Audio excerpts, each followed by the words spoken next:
screen time bisa mengganggu tidur bukan dari mekanisme blue light-nya. Pada saat kualitas udaranya itu bagus, tidur bisa lebih dalam. Tapi ada juga sebagian orang yang bilang, "Coach, saya minum kopi tengah malam tetap bisa tidur, nggak ada masalah." My question to them is, Welcome to the Good Air Talks. Good Air Talks adalah interview series di mana kita bakal membahas gimana kualitas udara yang sehat bisa membuat hidup kita lebih baik. Hari ini kita akan membahas topik yang dekat banget dengan keseharian kita. Itu adalah tidur, recovery, dan bagaimana kita bisa memperbaiki gaya hidup sedikit demi sedikit. Jadi hari ini kita berteman dengan Vishal, "Hai, ya ini menarik hari ini karena ada dua bule dua bule." yang ngomongin masalah kesehatan dan masalah ketiduran. Iya. Dalam bahasa Indonesia. Jadi Yes. terima kasih banyak Vishal bisa datang hari ini. Thank you for having me. Ya, mungkin kita dive right in ya. Jadi pertama, Vishal banyak orang kenal kamu sebagai sleep expert sama fitness coach. Tapi latar belakangnya gimana? How did you end up here? Oke, jadi, long story short, saya itu sebetulnya orang finance sebelumnya. Jadi di 2012, saya adalah seorang personal finance, consultant. Jadi dari personal finance ke personal trainer. Yes. Wah, Nah, waktu itu, saya pergi bulan madu, tepatnya di 2013, pulang-pulang berat badan naik 15 kilo dalam waktu 3 minggu. itu bulan madu di mana? Eropa. Eropa, oke. Severely jet lag, Oke, gara-gara jet lag. itu kalau naik berat badan begitu bukan karena jet lag bro, Karena apa? karena makan. Jet lag yang bikin nafsu makannya naik. Oh, Jadi makan bener, tapi nafsu makannya itu disebabkan karena jet lag yang sangat-sangat parah. Nah, waktu itu I didn't know kenapa nafsu makannya itu bisa naik parah sekali. Dan setiap kali, makan tuh kok rasa kenyangnya nggak ada. Dan yang menarik waktu itu adalah pilihan makanannya adalah makanan-makanan yang UPF, ultra processed foods. Hmm. Nah, tapi waktu itu I did not know. Baru tahu soal masalah jet lag sama makannya berantakan, naik berat badan itu di 2020 pada saat mendalami dunia tidur. So, pulang dari Eropa, sebelum akhirnya mau masuk ke dunia finance lagi, agak sedikit ragu-ragu karena penampilan yang kurang mendukung. So, I spoke to my wife, latihan fitness dulu deh, kurusin badan, biar masuk ke dunia finance-nya itu lebih presentable. Nah, tapi who knew? Dari latihan singkat, akhirnya bisa masuk jadi seorang gym owner sama personal trainer dan finance-nya took a backseat. Jadi dari tahun 2014 till now actually masih ada base personal trainernya, tapi spesialisasinya di sleep coaching. Dan gymnya lo masih ada? Masih Sekarang? ada di Jogja. Dulu ada 2, sekarang tinggal 1. Dan kalau nggak salah beberapa tahun yang lalu lo pernah bikin TEDx Talk tentang Yes. hal-hal ini ya. What did you talk about? Jadi di TEDx di tahun 2023 kalau nggak salah, I may have forgotten the exact year. Jadi di sesi tersebut saya bicara bagaimana dengan perspektif yang benar, kita itu bisa mengubah yang namanya breakdowns menjadi breakthroughs. Asalkan ya itu tadi pola pandang kita sesuai. Pola pandang kita itu kita mau melihat the good side of every event. Nah dari situ kan I also spoke about bagaimana gymnya tutup. Terus mau bertahan hidup bagaimana. Akhirnya dapat dorongan dari teman, belajar aja soal tidur. And dari sana, well, till now, it's all about sleep. Yes. Dan kesalahpahaman yang paling sering lo dapat tentang profesi sleep expert ini adalah apa? Tidur emang perlu di coaching. Really? Yes. Itu mereka-mereka yang tidak ada masalah tidur, ya it's easy for them to say. Tapi kalau mereka-mereka yang ada masalah tidur kayak insomnia, udah bertahun-tahun bahkan berpuluhan tahun, mereka pada saat melihat, oh ini ada sleep coach dan bisa ngebantu insomnia, mereka ada sebuah harapan di sana. Karena ujung-ujungnya sebagai seorang sleep coach, my main duty is membantu mereka dapat kembali tidurnya tanpa harus mengandalkan obat.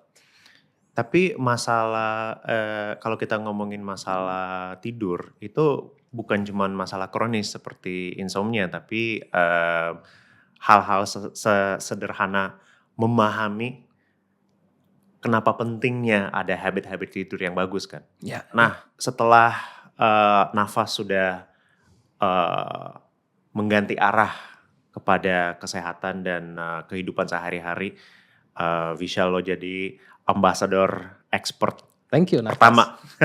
Thank you. Nah, pas pertama kali kita diintroduce sama Aryo Yes. Pratomo Shigaryo, thank you. Thank you. Kenapa lo pengen ketemu dan ngobrol tentang udara? Karena value-nya matching. Dari satu sisi banyak di luaran sana yang gak bisa tidur atau kualitas tidurnya buruk karena mereka belum paham sistem tidur itu bagaimana. How does sleep work? Dan selama 6 tahun belajar mengenai tidur, akhirnya saya bisa mengambil sebuah kesimpulan bahwa tidur itu ada rumusnya. Meskipun it's a natural process, tapi ada rumusnya. And I call it the 3+1 sleep formula. Di mana 3 ini adalah kondisi internal kita, dan 1 adalah kondisi eksternal yang bicara soal lingkungan kamar tidur. Tanpa lingkungan kamar tidur yang nyaman, bersih, udaranya bagus, adem, tidur tidak akan bisa memiliki kualitas yang tinggi. Karena mereka itu menopang kualitas tidur yang bagus.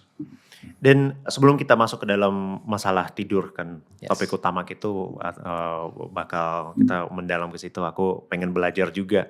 Kalau dari pengalaman kamu sendiri, kapan aja pertama kali mulai sadar tentang kualitas udara atau polusi udara di sekitar lo? To be honest, kalau bicara soal kualitas udara dan hubungannya sama tidur, saya baru ngelihat adanya sebuah kepentingan di sana pada saat anak saya sulit tidur. Dia lebih sensitif terhadap debu, dan itu memang dari kecil bawaannya seperti itu. Dan dulu sering sekali dia masuk ke rumah sakit ada iritasi hidung, gangguan saluran pernafasan. Kayak Itu ispa. hampir setiap bulan kita harus ke dokter. Dan dokter hanya menyebutkan, oh itu ada radang, ada pembengkakan, and so on. Nah, waktu itu saya belum paham ini gimana and what's the mechanism behind it. Hanya pada waktu dia libur sekolah waktu itu, saya melihat bahwa oh ini sudah mulai membaik. Mungkin pada saat dia sekolah, dia terekspos dengan udara yang kurang bersih dari AC. Dan akhirnya saya mulai merasakan bahwa oh kalau untuk si kecil dia itu lebih sensitif. Jadi I have to make sure that dia itu berada di lingkungan yang udaranya bersih. Di sini pun saya juga melihat bahwa pada saat dia tidur di kamar yang tidak bersih, karena mungkin kamarnya banyak debu, banyak polutan yang lain, atau mungkin AC-nya belum dibersihin, dia lebih sensitif dan tidurnya itu sedikit kurang restoratif. Artinya lebih dangkal, terus pagi bangun masih kelihatannya kayak kok nggak fresh, sering mendengkur, sering ngorok. Nah itu hal-hal yang saya perhatikan di sana. Dan restorative sleep untuk anak itu gimana cara ngelihat, karena ya kalau nggak salah anak lo nggak dipasang smartwatch atau smart ring kayak gitu. To be honest, sebetulnya kalau melihat tidur itu restoratif atau enggak, kita bisa ngelihat atau kita bisa merasakan dari energi tubuh. Jadi sebetulnya kalau kita bicara tidurnya restoratif, bangun seger, mukanya fresh, tidak terlihat capek. Sepanjang hari itu berenergi, bertenaga, bisa beraktivitas. Tidak kayak agak, sorry to say, bahasanya itu slow. Seperti itu. Oke. Sejak kamu berpelajari sedikit lebih banyak tentang kualitas udara dari nafas, apakah ada kebiasaan baru nggak antara kualitas udara dalam kehidupan sehari-hari lo? Ada.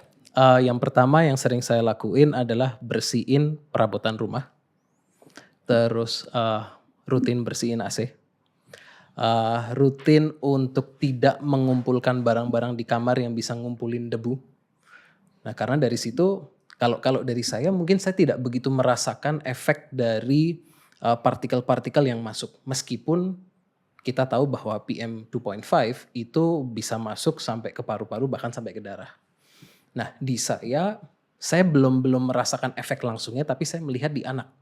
Nah dari situ akhirnya karena anak sedang dalam fase pertumbuhan dan dia butuh tidur yang sangat-sangat berkualitas tinggi agar pertumbuhannya bisa bagus, ya I just have to make sure that kamarnya bersih, sirkulasi udaranya bagus, tidak terlalu kering, tidak terlalu lembab, terus cukup adem, and he gets a good night's sleep. Membersih perabot Yes. sampai situ ya. Yes, karena dari satu sisi saya juga cinta anabul. I have around 6 cats at home. Wah, Dan oke. bulu-bulu mereka pasti menempel. Iya. Dan itu juga salah satu penyebab iritasi hidung dan pernafasan. Iya. Jadi selain debu dari udara yang kurang bersih, juga bulu-bulu kucing yang akhirnya perlu dibersihin. Waduh, 6 kucing aku. 1 kucing bulunya udah banyak. Kalau 6 itu. Nah, sebelum masuk ke dalam topik tidur, aku pengen kita ngobrol sedikit tentang kesehatan secara holistik, secara keseluruhan. Jadi sekarang kan ada banyak expert seperti Peter Attia, Andrew Huberman atau Brian Johnson yang gila-gila itu yang memang he's a bit crazy, right? Yeah. Right. Yang banyak ngobrol sekarang tentang tidur. Kemarin kalau nggak salah beberapa hari yang lalu ada podcast baru dengan Matt Walker. Oh, The Diary of a CEO. Diary of a CEO sama Matt Walker. Betul. Itu menarik juga. Jadi banyak ngomongin sleepnya sekarang, tapi tidur adalah salah satu elemen dari rumus kesehatan secara keseluruhan kan. I agree. Jadi dari nafas kita lihat beberapa hal. Yang pertama itu nutrisi, right? Tadi lo sebut ultra processed foods, dan kalau ya kita masuk mendalam situ, that's a whole nother podcast episode untuk ngomongin ultra processed foods, right? Itu yang pertama nutrisi, yang kedua olahraga, di mana you're also a fitness coach, jadi you do focus on those stuff as well. Yang ketiga tidur, yang keempat gimana cara kita menangani stres. Yes, right? Stress management, yes. Dan yang kelima menurut Nafas, yang kelima yang memang nggak boleh dilupain juga adalah lingkungan di sekitar kita. Apalagi mau nggak mau kita tinggal di kota yang ya polusinya tinggi. Begini, right? Tinggi. Yeah. Bukan cuma di Indonesia ini masalah, di Delhi di India, di Doha, di Qatar, di Bangkok, di Ho Chi Minh City. Jadi kalau kita lihat, if you want to be healthy, itu adalah 5 hal yang lo ada kontrol, right?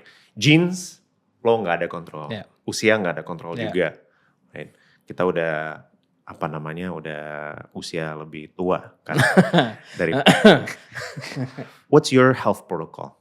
Dari 5 hal yang itu gimana satu-satu lo nangani dalam kehidupan sehari-hari lo? Oke. Jadi kalau from my POV, kalau di saya yang penting itu adalah nomor 1, tidurnya cukup secara konsisten di jam yang relatif sama, Senin sampai Minggu.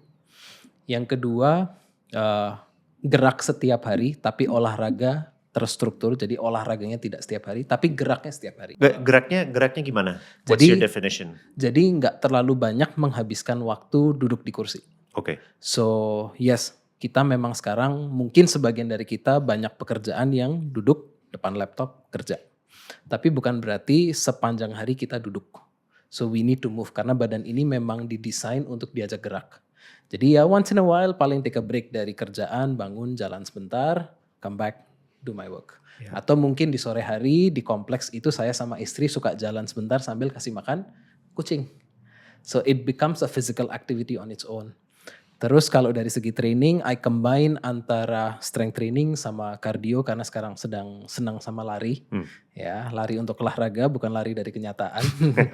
Bukan lari dari toxic relationship ya. Oh, itu harus lari.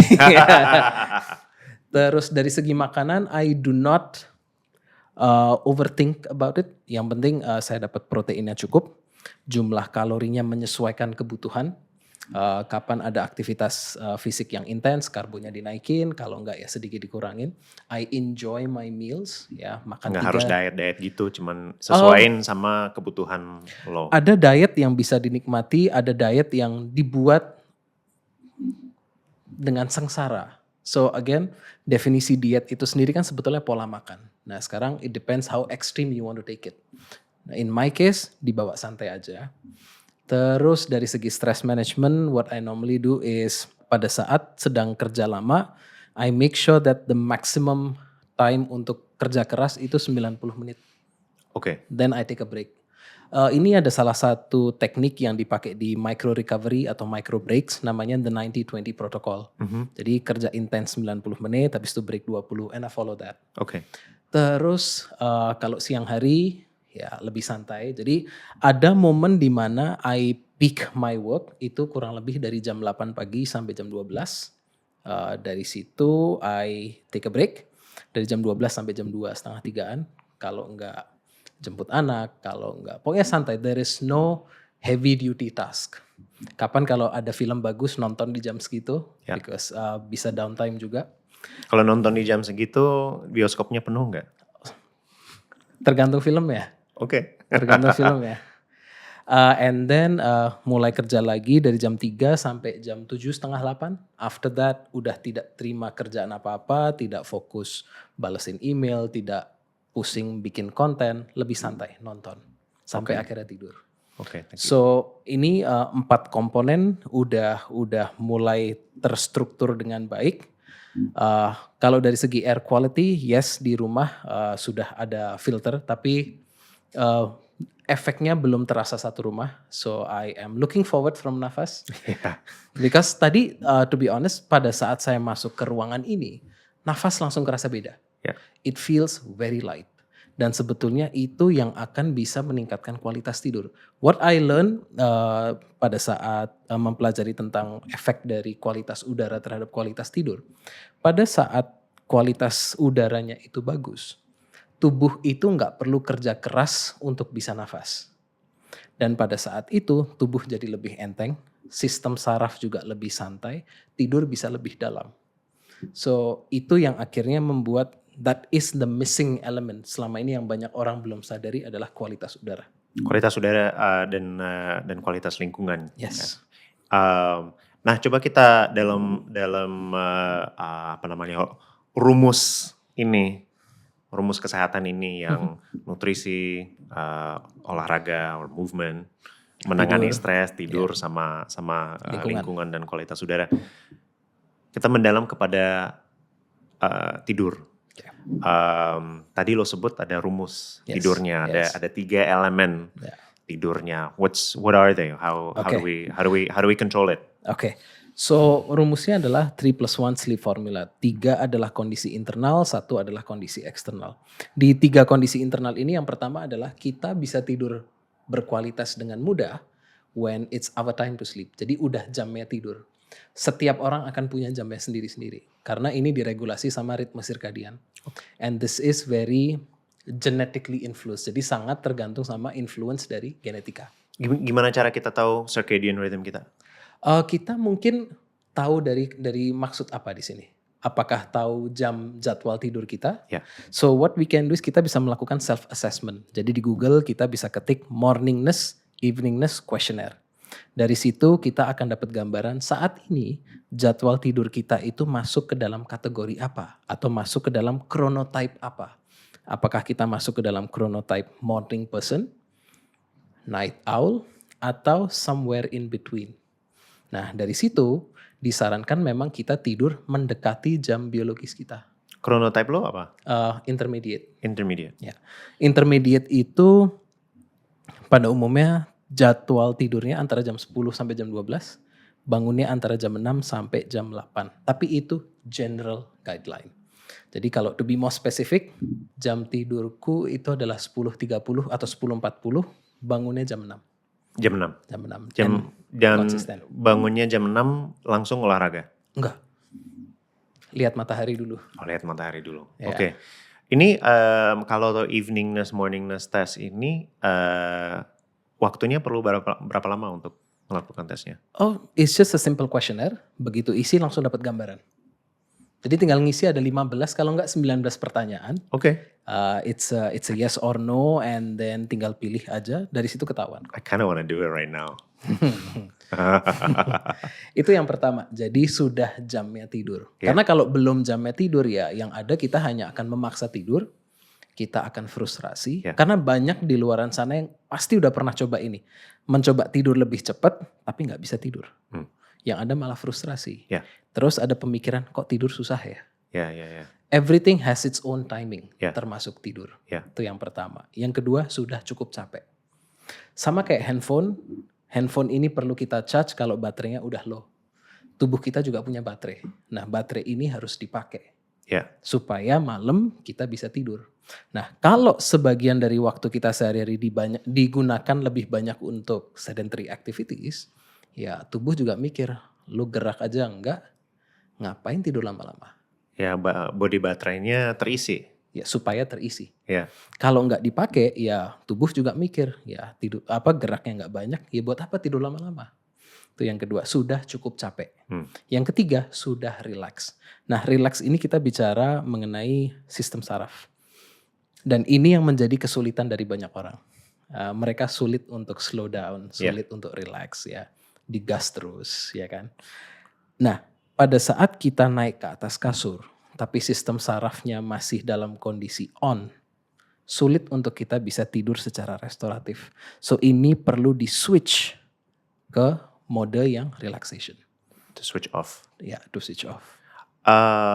Sebelum kita masuk ke hal yang ketiga itu, gue pengen mendalam sedikit tentang baterai ini. Aku tahu lo ambassador Garmin. Oke. Aku punya Garmin juga. Oke. Dan satu fitur yang menarik di Garmin itu body battery. Yes. Apakah itu is that what you mean from a battery perspective? Bisa dibilang seperti itu. Jadi Garmin di sini mereka mungkin menggunakan label yang mudah dipahami dengan istilah body battery. Dan di sini kita juga nanti bisa lihat apabila tidur kita bagus, kita akan ngelihat seberapa tinggi charging body battery ini. Banyak yang meskipun tidurnya itu lama, tapi pada saat bangun itu mereka tidak merasa ke-charge. Ya. Karena selama tidurnya shallow. Ya, aku sudah pakai Garmin sama Ultrahuman sekitar 6 bulanan. Dan memang signal-signal dari tubuh kita, dari tubuh saya itu memang mirip sama body battery-nya juga. Jadi ini adalah sesuatu yang untuk saya menarik juga karena ya apakah saya militan untuk ngerjain hal-hal seperti itu? Enggak, karena ada 2 anak di bawah 5 tahun kan. Artinya setiap hari at the end of the day si Garmin, bukan setiap hari tapi sering banget ya. Aku dapat notif dari Garmin gue, you had a demanding day, and I was like, yeah, I have 2 kids under 5, so. Tapi itu adalah hal yang menarik karena dengan hal yang simple banget kita bisa ada kayak micro behavior-nya bisa diganti. Setuju. Asalkan tahu cara baca data. Yes. Karena kalau tanpa memahami ini data maksudnya apa? Metrik mana aja yang penting untuk dibaca. Karena banyak orang yang suka kejebak di metrik yang nggak begitu penting. Seperti apa? Let's say for example kalau kita bicara mengenai data tidur. Hampir semua wearables menampilkan deep sleep-nya berapa, REM sleep-nya berapa, light sleep-nya berapa, atau core sleep-nya berapa. Kalau kita terlalu banyak menghabiskan fokus energi di ketiga data itu, ya kita lebih banyak menghabiskan waktu. Kenapa? Karena untuk mendapatkan data akurat antara deep, REM, sama light, kita perlu alat yang bisa mengukur perubahan gelombang otak. Selain itu, kita juga perlu alat yang bisa mengukur perubahan gerak mata. Ya. Dan itu hanya ada di alat yang namanya polysomnografi. Sedangkan wearables, teknologinya itu belum selengkap itu. Yeah. Jadi mereka hanya bisa memberikan gambaran. Tapi memang sebagai gambaran dan memang sebagai kayak guidance sehari-hari untuk orang ya memang oke kan? Tergantung. Oke. Data mananya dulu. Kalau deep, REM sama light, I wouldn't pay too much attention. Yeah. Tapi kalau misalnya mau data yang lebih bagus, misalnya durasi tidur. Karena sekarang wearables mereka lebih canggih dan lebih sensitif dalam mendeteksi kapan kita tertidur dan kapan kita terbangun, movements kita seberapa banyak, dan selama tidur HRV kita bagaimana. Itu lebih kalau boleh dibilang lebih afdol daripada data deep, REM sama light. Nah ini menarik yang lo bilang tentang HRV ini karena sudah terbukti bahwa PM 2.5 itu bisa mengganggu HRV kita. Yes, you're right. Dan ini adalah satu hal yang kita mau jalankan tahun depan juga. Kita bakal melakukan sleep study untuk melihat sebanyak apa HRV kita terganggu dengan PM 2.5 ini. apalagi PM 2.5 yang kurang bagus, tapi enggak, misalnya bukan kamar yang orang yang merokok, tapi maybe unhealthy for sensitive groups, itu bisa sampai mana? Itu menarik. Nah, kalau tadi lo bilang juga yang hal ketiga adalah gimana cara menurunin Arousal, stres, ya, right? ya. Arousal or stress Arousal, yes. sebelum tidur itu Oke. sepenting apa dan gimana caranya? Itu penting banget sih, karena itu yang sering dilupakan sama banyak orang. Banyak orang berasumsi tidur itu naik ke atas kasur, tutup mata, otomatis bisa tidur, but that doesn't happen. Tubuh itu harus dikondisikan supaya lebih rileks. Nah, setiap orang punya teknik relaksasinya masing-masing. It's very personal. Ada yang bilang meditasi bisa relaxing, ada yang bilang mandi air hangat bisa relaxing. Memang bisa, it is science back. Jadi itu seperti ya persiapan otaknya Yes. untuk bisa relaksasi ya. Persiapan otak, tubuh untuk yuk siap-siap tidur. Karena ini penting banget karena tanpa transisi ke mode relaksasi, tubuh akan kesulitan masuk ke deeper stage of sleep. Itu yang menyebabkan kenapa banyak orang suka komplain sudah tidur lama kenapa bangun gak fresh. Nah, bagaimana cara relaksasi? Ada banyak. Bisa mandi air hangat sebelum tidur, bisa berdoa malam if that relaxes you, bisa meditasi, bisa dengan journaling, bisa dengan dengerin musik, bisa dengan jalan santai, bisa dengan stretching, bisa dengan atur nafas. Nah, salah satu cara kita bisa assess kondisi saat ini kita sedang stres atau relax dengan nafas. Oke. Jadi pada saat malam hari yang dalam kondisi rest, kita evaluasi nafas kita dalam 1 menit itu berapa kali. Nah, based on studies, range nafas dalam kondisi resting itu 12 sampai 18 breaths per minute. Oke. Jadi itu aja kita evaluasi. Kalau di malam hari sebelum tidur nafas kita di atas 18 atau bahkan di atas 20 kali, well it's a sign sistem saraf belum begitu siap. Nah, yang bisa kita lakuin apa? Down regulate. Nah, dengan meregulasi nafas, kita bisa memberikan semacam perintah, hey, chill. Nah, salah satu cara paling gampang adalah fokus di nafas penghembusan yang lebih lama. Jadi you inhale let's say 3 to 4 seconds, kemudian exhale 6 to 7 seconds. Nah, itu lakuin untuk 5 sampai 10 menit, your body will automatically switch to parasympathetic. Oke. Ya. Oke, itu sesuatu yang aku bakal coba nanti malam. Jadi tadi baca buku bisa juga kan? Baca buku bisa, nggak disebut. nonton juga bisa. Nah, ini yang aku mau Nonton juga bisa. Kalau Netflix on your own sebelum tidur itu banyak udah sebelumnya bilang, wah jangan sejam sebelumnya harus matiin screen karena nanti sleepnya parah. Is that true or not? It used to be true sampai ada studi terbaru. Oke. Jadi kemarin di sesinya Diary of CEO yang Matthew Walker, dia sendiri nyebut bahwa nggak usah terlalu musingin blue light dari screen karena screen time bisa mengganggu tidur bukan dari mekanisme blue lightnya. Oke. Jadi ada sebuah studi yang dipublish kalau nggak salah 2024 by a professor dari Australia namanya Michael Gradisar.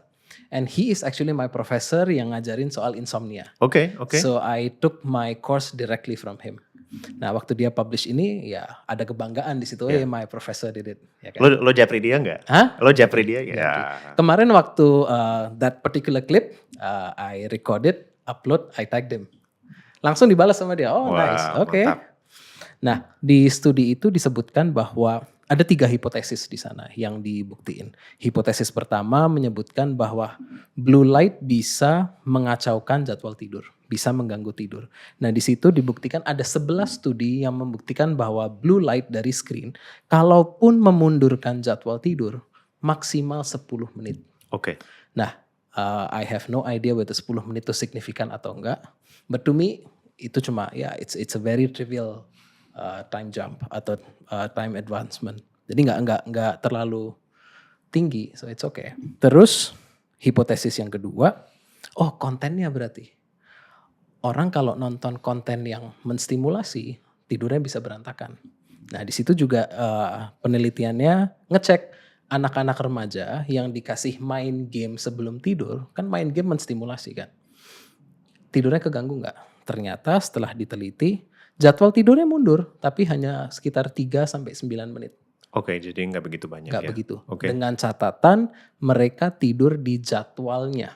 oke. Jadi mereka menggunakan screen sebagai alat relaksasi. Begitu sinyal ngantuknya itu datang, ya udah tutup screen, tidur. Nah, what I did, iseng-iseng coba dong, Iya. ya kan? Iseng-iseng harus coba, kan ada Lo studi udah kita tes buktiin, kan? udah Iya. dites juga. Waktu itu it was January 10th atau January 8th. Aku nonton film di Netflix jam 10 malam, filmnya thriller, murder mystery, ya. Namanya kalau nggak salah The Buckingham Murders atau Oke. something like that. Nonton jam 10 and I was very aware. Aku pakai 4 sleep tracker, 2 cincin, 2 jam. Nah, waktu itu jam 10.33 udah ngerasa ngantuk, laptopnya aku matiin. Oke. Nah, terus pagi bangun aku cek, aku terdeteksi tidur jam berapa. All my 4 trackers bilang 10.43, 10.45, which is 10 sampai 12 menit dari jam tutup laptop. Nah, terus aku cek juga selama tidur ada banyak movements nggak? Ternyata toss and turn-nya cuma 2 kali. Dapat durasi tidur 7 jam. Skornya berapa? 90. Apakah gadget mau disalahin terus? So the problem is not in the screen time, problemnya itu di keputusan kita. Mau lanjut nonton? Ya, mau binging atau Mau binging atau enggak? tidak? Yes. Iya. So stop blaming, take accountability. Nah, isunya di situ. Ya. Lebih mudah untuk blame, oh gadgetnya bermasalah ini, padahal sendirinya one more episode deh. Iya. One more episode, yes. Oke. Nah, kalau dari jadi artinya kalau nonton Netflix bukan Netflix-nya sendiri yang buruk, tapi pilihan kita untuk Lanjut nonton. Yes. jauh lebih panjang daripada Jadwal tidur signal-signal kita. Yes. tidur kita ya. Yeah. Kita tadi ngobrol sedikit tentang trackers, right? Nah, gimana cara untuk membuat lingkungan tidur kita lebih kondusif untuk bisa ada jumlah jam tidur yang restoratif. Oke, kalau kita bicara dari lingkungan, berarti kita bicara dari settingan kamar tidur and of course lingkungan sekitar kita. Jadi kita perlu nomor 1 pastiin kamarnya bersih. Karena kalau kamarnya berserakan, banyak barang, di pikiran kita tuh aduh it's so messy. Di sini itu nggak tenang. That's number 1. So there is mental work inside.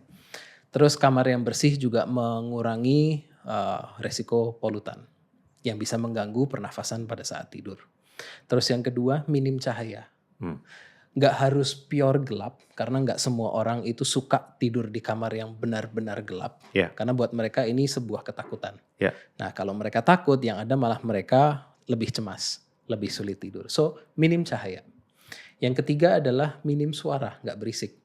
Nah, minim suara ini kan bisa dari beberapa sumber ya. Bisa dari lingkungan di luar, bisa dari pasangan kalau ngorok, ya kan, bisa dari AC yang kotor. So we have to make sure that ya kamar tidur kita itu minim suara. Terus yang keempat adalah of course udaranya bersih, karena dengan udara yang kotor tubuh kita itu masuk ke mode simpatik lagi, di mana kita bekerja keras untuk bisa bernafas. Terus pilih alat tidur yang pas di kita.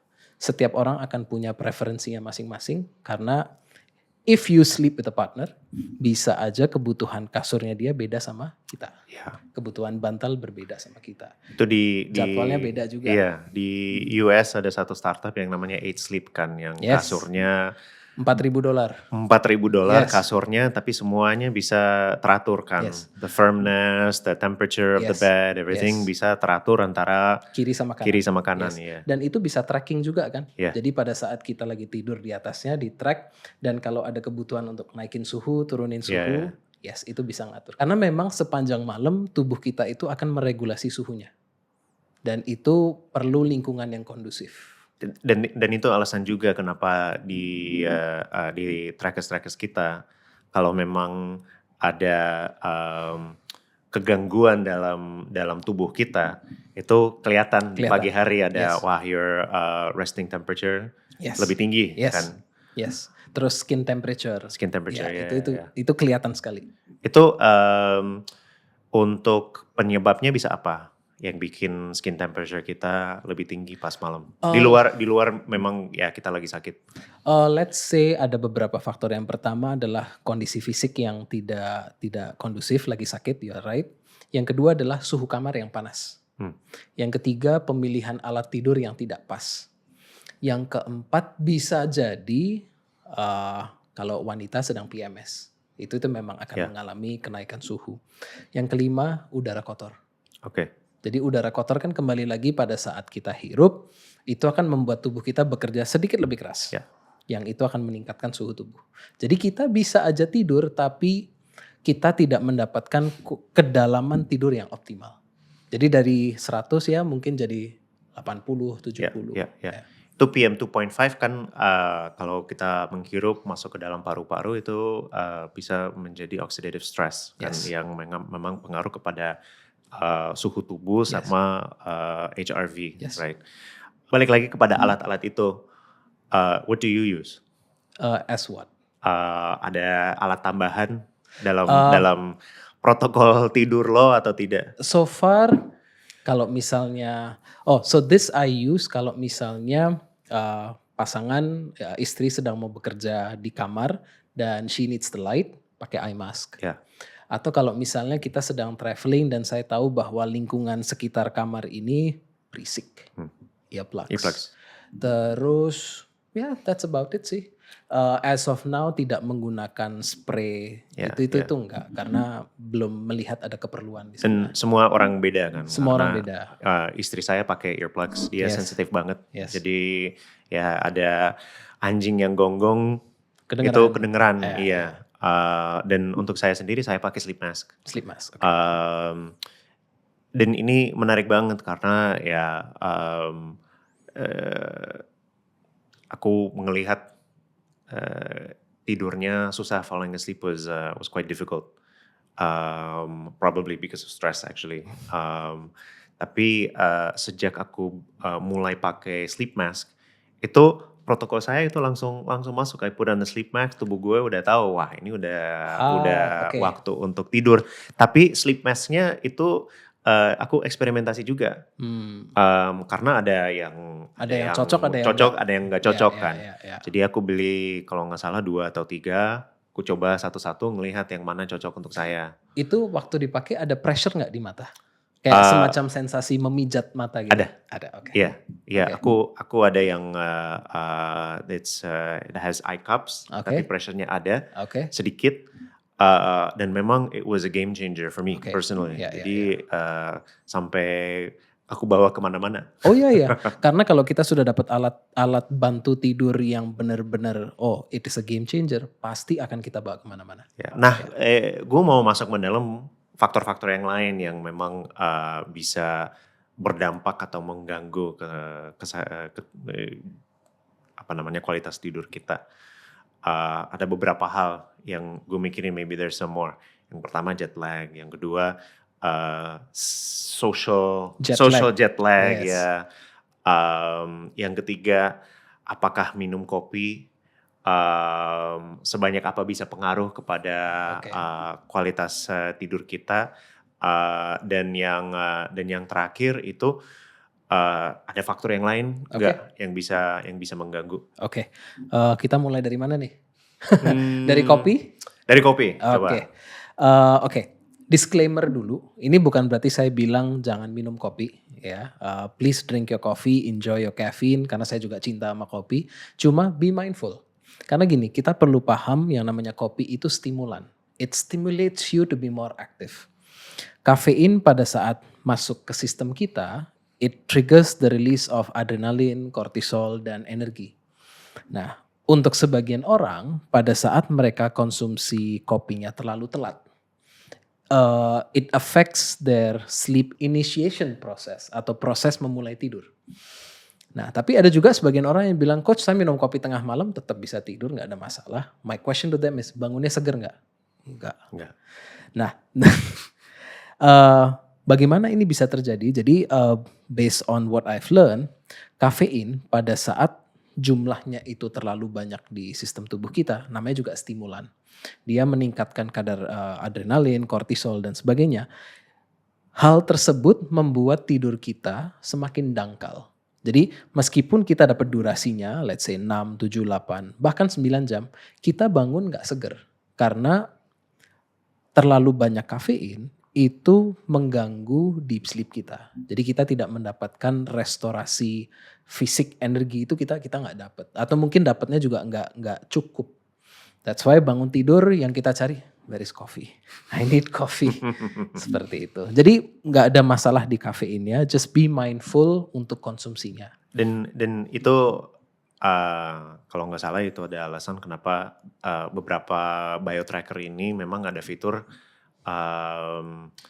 caffeine intake. window, Oh caffeine yes, intake and caffeine window. I know exactly what you're talking about. Iya, Yes. jadi di luar Garmin aku pakai Ultrahuman dan di Yeah. Ultrahuman salah satu fitur yang aku suka itu adalah Caffeine caffeine window. stimulant window. Yes.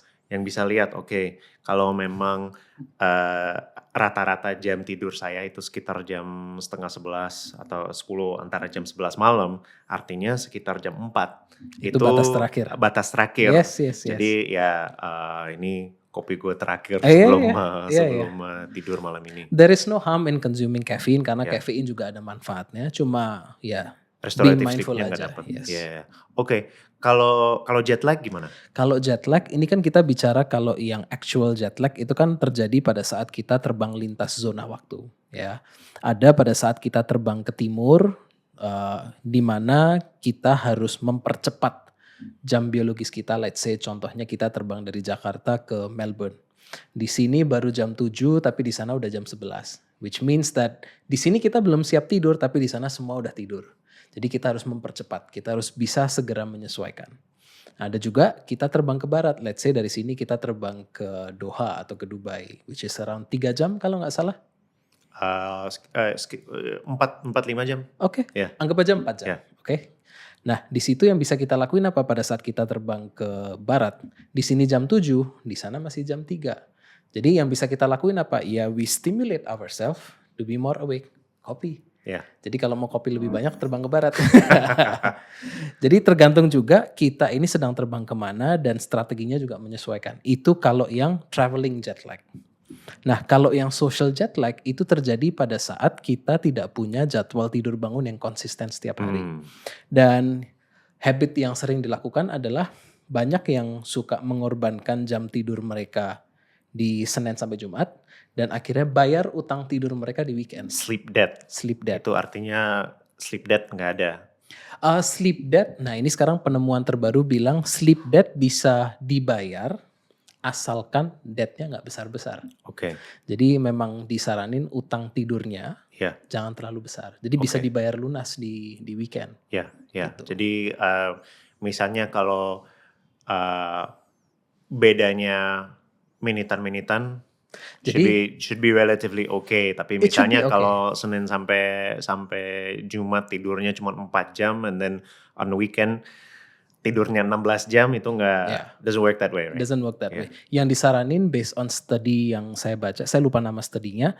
Studi itu menyebutkan maksimal per hari weekend atau hari libur untuk bayar utang itu plus 2 jam. Oke. Jadi let's say 7 plus 2. Oke. 7 plus 2. Itu tidak mengganggu ritme sirkadian. Oke. Itu menarik. Nah, kalau alkohol gimana? Alkohol, banyak yang mengira alkohol itu adalah teman tidur karena mempercepat proses tidur. Yeah. Which is true karena ada efek sedatifnya. Yeah. Tapi pada saat kita sudah tidur, siklus tidur kita kacau. Yeah. Apalagi di bagian REM sleep. Jadi mimpi kita jadi lebih bombastis, kita tidurnya lebih terfragmentasi, terputus-putus. Karena tidurnya terputus-putus, efek restorasinya jadi keputus di tengah jalan juga. So you should never consider alcohol as a sleep aid. Pertanyaan bukan dari sisi sleep aid, tapi memang kalau kita ngomongin kesehatan secara holistik, kalau memang hal-hal yang kecil dalam kehidupan kita yang bisa diganti itu misalnya kalau kita lebih sedikit ada I don't know, maybe di sebulan maybe you go out for drinks a few times a month, right? apakah mengurangi jumlah alkohol yang kita tidur itu memang bikin tidur lebih restoratif? Well, kalau dari sisi, to be honest, karena saya tidak minum alkohol, max to max itu pun sangat jarang kalau diajak teman 1 botol bir, that's it. Ya, Me and alcohol kurang-kurang cocok. My tolerance is very very bad. Jadi yang saya ketahui memang kalau alkohol itu kan memang tidak diperlukan badan. ya, Jadi pada saat kita konsumsi atau kita minum alkohol, tubuh itu sedang bekerja keras untuk to flush it out. ya, ya, ya. Jadi memang tubuh itu dengan adanya influence alkohol itu memang lebih stres. Ya. Memang sebagian orang yang minum alkohol merasa dunia ini sangat-sangat relaxing karena mereka melupakan stres mereka. Ya. Tapi yang mereka nggak sadar adalah mereka sedang menambah beban stres nantinya ke tubuh mereka. Ya, ya. So sebuah ilusi solusi di sini, Ya, ya kan. Nah, to answer your question, saya belum bisa menjawab secara detail karena as a social drinker, apakah itu bisa ngebantu? I wouldn't use alcohol as, oh kalau minumnya sesekali aja tidurnya bakal kebantu. I will not go there. Jadi let's focus on the basics, dapat makanan cukup, gerak cukup, kualitas udaranya bagus dan sebagainya, daripada sesekali minum untuk kualitas tidur ngebantu nggak. I will Iya, not go iya. there. Nah, kita udah banyak ngobrol tentang tidur. The other side of Vishal is exercise and fitness kan. Jadi dari akses kepada data kualitas udara itu mengganti protokol fitness lo seperti apa? Kalau saat ini ada momen sih di mana sebelum lari saya lihat kualitas udara dulu dan memang kerasa banget bedanya. Pada saat kualitas udaranya bagus dan I feel the wind is good, larinya jadi lebih enak. Kalau workout yang strength training, saya juga lakuinnya outdoor, so it does make a big difference. Jadi lebih bisa bertahan lama, lebih bisa go harder karena kualitas udaranya bagus. Dan ada momen di mana waktu itu saya lagi iseng-iseng buka nafas, banyak merahnya, and pas di saat yang bersamaan panas. So oke lah, let me not force it, karena waktu itu jalan santai pun berat. Jadi thank you banget atas data-data yang dipublish. It is really helpful dalam ngebantu, at least for me, untuk bisa workout smarter. Karena percuma juga memaksa latihan berat-berat kalau dari sistem tubuh kita itu sudah banyak stresor lainnya. It becomes very very difficult to actually perform. Ya, lo udah pernah batal olahraga nggak gara-gara polusi udara? Pernah. Pernah. In my head it's actually very simple. I want to give my best pada saat olahraga. Yes, ada momennya di mana I feel lazy, and during that time sesekali I push forward. Tapi here is the thing, this is what I believe, and not many people can believe, and that's okay. For me, pada saat energi kita itu bagus dengan adanya tidur yang berkualitas, makannya juga bergizi, terus stresor kita rendah, tubuh itu akan mudah mendapatkan motivasi untuk mau gerak. Because the body is designed to move. Dan selama program latihannya itu memang simple. Simple bukan berarti not challenging. Simple to be executed. Ya kita akan mau bergerak. Buktinya, I say this for myself, dulu tuh aku paling gak suka lari. Tapi sekarang udah mulai menyukai.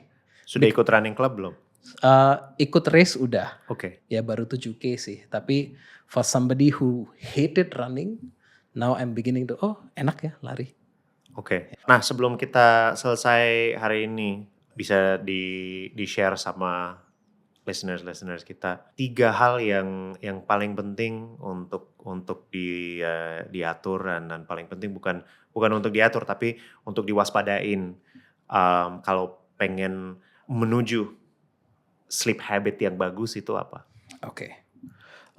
Nomor 1, I always say this, miliki mindset yang benar dulu soal tidur. Banyak orang di luaran sana yang mindsetnya nggak benar. Like one of them is I'll sleep when I'm dead. Sleep is for the weak. Ya, itu masih banyak banget. Jadi benerin mindsetnya. Ada yang mindsetnya sudah benar tapi excessive obses. Aku harus tidur jam segini, aku harus tidur 8 jam, aku harus tidur. Banyak harusnya, banyak checklist. Itu juga nggak sehat. Mindsetnya udah bener tapi belum sehat. So bring in to the sweet spot, nggak usah terlalu ekstrim. Jadi have a healthy sleep mindset. Terus sebisa mungkin jangan mengorbankan tidur kalau nggak emergency. Karena tidur itu merupakan sahabat dari produktivitas kita. Tidur itu adalah protektor kelangsungan hidup kita. Tidur yang cukup itu akan memastikan kita bisa berfungsi secara optimal dari fisik, mental, dan emosional. Yang ketiga, kita mungkin saat ini sedang banyak mengejar goals kita. Dan banyak dari kita dalam proses mengejar goals ini kita mengorbankan kesehatan. We want to achieve so many things dengan mengorbankan kesehatan secara sadar nggak sadar. Tapi pada saat kita sakit yang kita kejar cuma satu, sehat. Ya. So reach your goals, ya kejar goal Anda tapi not at the expense of your health. Your health. Ya, wah itu menarik. Menarik banget.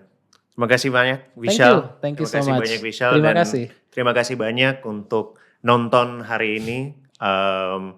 Kita belajar banyak banget tentang kehidupan sehari-hari, tentang tidur, tentang olahraga, dan tentang seberapa penting ada habit yang bagus, seberapa penting ada lingkungan yang bagus, seberapa penting adalah udara yang bagus dalam tujuan kita dalam kesehatan, dalam rumus kesehatan yang kalau kita recap, nutrisi, exercise, sleep, stress management, dan lingkungan. Jadi terima kasih banyak teman-teman. Jangan lupa untuk ngaturin kualitas udara lo di rumah. Dan jangan lupa follow Vishal juga untuk workshop dan hal-hal yang lain yang terkait dengan tidur, habit-habit yang baru. So, see you later. Bye-bye.